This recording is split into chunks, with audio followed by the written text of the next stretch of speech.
non-ratio dolphins. This is your principal, Mrs. Mullen. I miss you guys so much. The school is not the same without you here. I was hoping that I could start doing read alouds as a way to stay connected to you all. It will be an opportunity for me to read with you guys daily, as well as ask questions, maybe get you thinking deeply about a concept, offering some suggested activities if you want to do some follow-up activities for what we do each day. I've already started a K3 read aloud. This is geared to our 4th through 8th graders. And the reason why is because we're going to take on a chapter book. I have not chosen the chapter book. Instead, I chose 4 options, and I want you guys to help me make the decision. So what I'm going to do today is tell you about each of the books, read kind of the synopsis of each of the books. That's that back section of the book. And then I'm going to ask you guys to leave me comments in the comment boxes here of our YouTube channel to tell me which book you would prefer us to read. Whichever book gets the most votes will be the book that we read. If for whatever reason we finish the book and there's still more time that we are at home and apart from each other, then we can take on a second book. You can also leave me options of a second book choice if you feel like you would like to have us read something collectively as the group. Again, I'm looking for books that are appropriate for 4th through 8th grade. So the first book that I am offering is The Westing Game. So if you like murder mystery and mystery type books, I think this is the one for you. For parents, this is often like a Clue setup where everybody comes to a house to hear about a will, and a lot of mystery comes around that. So let me read the back.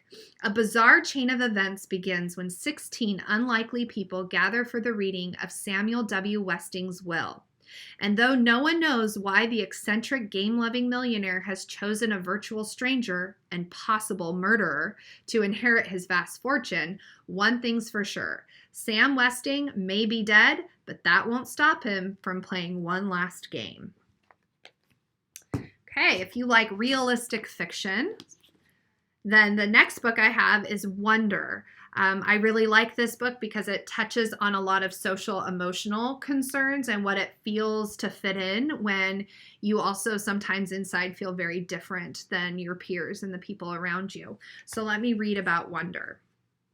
Augie Pullman, was born with a severe facial difference that up until now has prevented him from going to a mainstream school. Starting 5th grade at Beecher Prep, Augie wants nothing more than to be treated as an ordinary kid, but his new classmates can't get past his extraordinary face. Wonder begins from Augie's point of view, but soon switches to include the perspectives of his classmates, his sister, her boyfriend, and others. These voices converge to portray a community as it struggles with differences and challenges readers both young and old to wonder about the true nature of empathy, compassion, acceptance, friendship, and ultimately kindness. Augie is a hero for the ages, one who proves that you can't blend in when you were born to stand out. Okay. Next book is a fantasy book called Tuck Everlasting. This is usually attached to 6th grade curriculum and is often a 6th grade read aloud. This book says, doomed to or blessed with eternal life after drinking from the magic spring, the Tuck family wonders about trying to live as inconspicuously and comfortably as they can. When 10-year-old Winnie Foster stumbles on their secret, the Tucks take her home and explain why living forever at one age is less a blessing than it may seem. Complications arise when Winnie is followed by a stranger who wants to market the spring water for a fortune. So this talks about eternal life and the benefits and the setbacks to having to live forever at a set age. And the last one, another fantasy. This is by Rick Riordan, Percy Jackson, and the Olympians, The Lightning Thief. Now, the reason why I chose this one as an option is because Rick Riordan has a lot of books, a lot of different trilogies and book sets. And so if you've never read any of his books, this could be a really good first introduction. He's also made a movie of The Lightning Thief, which some of you may have seen already. However, I always feel books are better. Same thing with like the Harry Potter series. So let's read a little bit about this. Percy Jackson is about to be kicked out of boarding school. Again, that's the least of his troubles. Lately, mythological monsters and the gods of Mount Olympus seem to be walking straight out of the pages of Percy's Greek mythology textbook and into his life. And worse, he's angered a few of them. Zeus's master lightning bolt has been stolen, and Percy is the prime suspect.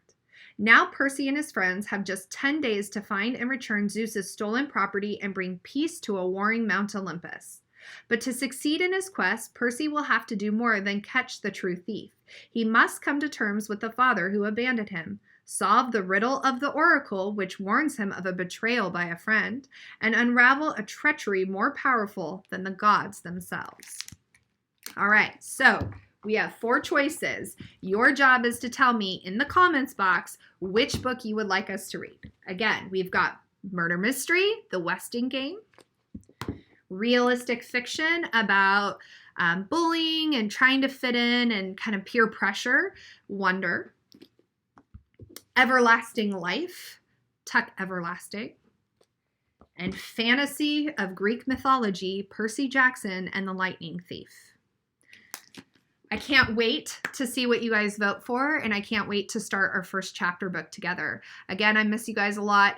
As we read these stories together, I'll be asking questions, hopefully getting you to think, maybe potentially even proposing some activities and things you guys can do after each of our reads.